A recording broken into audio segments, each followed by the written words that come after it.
दोस्तों, जिंदगी में कभी कभी हम जो जगह अपना नया घर समझकर सुनते हैं वो जगह हमें अपना नहीं किसी और का मेहमान बना देती है। आज की कहानी है शर्मा परिवार की। राहुल शर्मा, जिसका ट्रांसफर पुणे में हुआ था, पत्नी सिंधा और 17 साल की बेटी अनन्या के साथ वो नया शहर में शिफ्ट हुई। घर थोड़ा पुराना था पर बड़ा था, सस्ता भी था और ऑफिस के पास था। अनन्या अंदर आते ही कहा, पापा, ये घर थोड़ा अजीब लग रहा है। पुराना है बेटा, इसलिए कुछ दिन बाद अपना जैसा ही लगने लगेगा। ओहो, आप लोग चिंता मत कीजिए, देखना मैं इसे इतना सब कर दूंगी कि चमक उठेगा। सब हंस पड़ा, पर घर के अंदर अजीब सी ठंड थी, जबकि बाहर गर्मी थी। थोड़ी देर बाद अनन्या अपने कमरे में चली गई।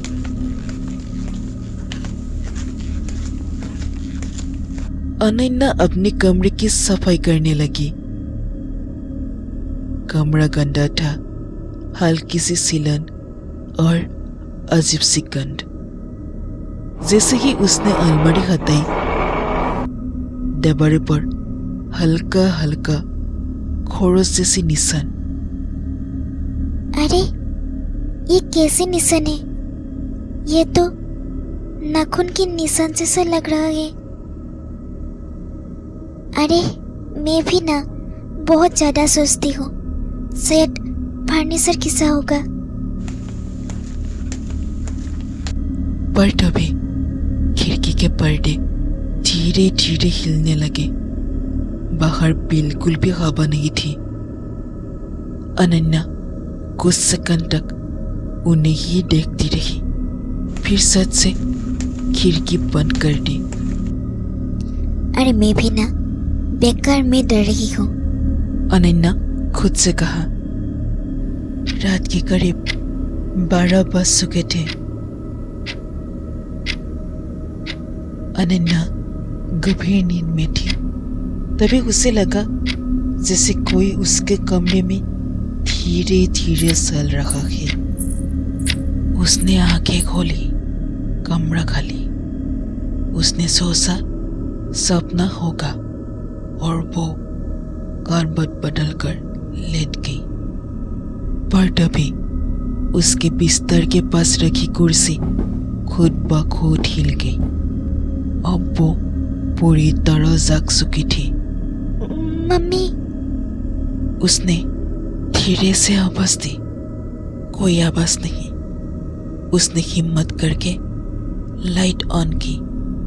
कमरा बिल्कुल निर्मल, लेकिन उसके स्टडी टेबल पर रखी डायरी खुली हुई थी और उसमें लिखा था, ये मेरी कमरा है। डर से मारे अनन्या के हाथ कांपने लगे। अगली सुबह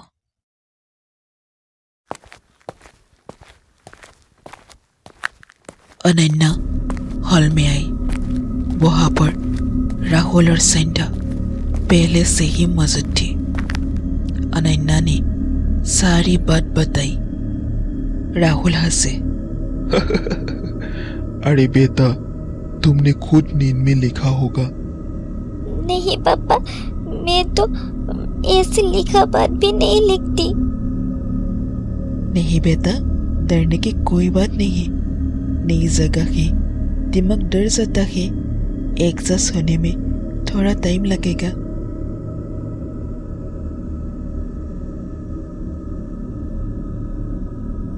उसी रात जब तीनों डाइनिंग टेबल पर बैठी थी, तभी अचानक किचन से कुछ गिरने की आवाज आई।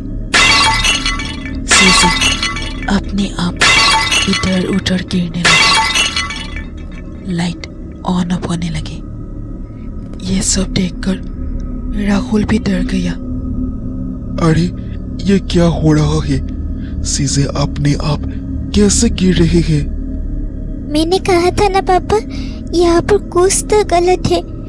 हमें यहाँ पर रहना नहीं सही है। तुम फिक्र मत करो बेटा, मैं कुछ ना कुछ जरूर करूंगा। राहुल ने पूरे घर में कैमरा लगाया।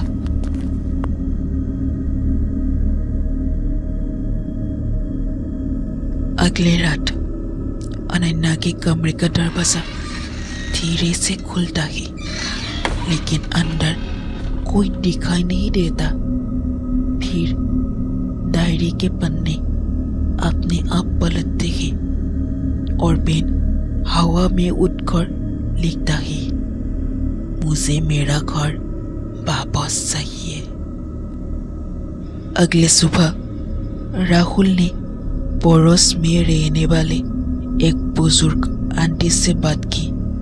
उसने बताया ये घर पहले एक लड़की का था, नाम था रिया।